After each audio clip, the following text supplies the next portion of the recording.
Welcome to our channel. If you need to verify your Walmart Plus membership status or confirm your subscription details, follow these quick and simple steps. Step 1. Open the Walmart app on your mobile device or visit walmart.com in your web browser. Sign into your account using your registered email address and password. Step 2.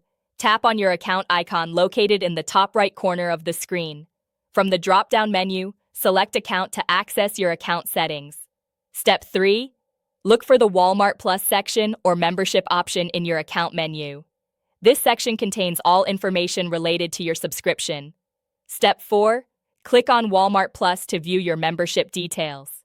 You'll see your current membership status, subscription type, and renewal date displayed on this page. Step 5. Review your payment method and billing information to ensure everything is up to date. Check that your membership shows as active if you're currently subscribed. Step 6. If you have a free trial or special offer, you'll see the trial end date and when your paid subscription will begin. Note this information for your records. Step 7. Take a screenshot of your membership details for future reference, or scroll down to view your membership benefits and start using your Walmart Plus perks like free delivery and fuel discounts. Don't forget to like this video and subscribe to our channel.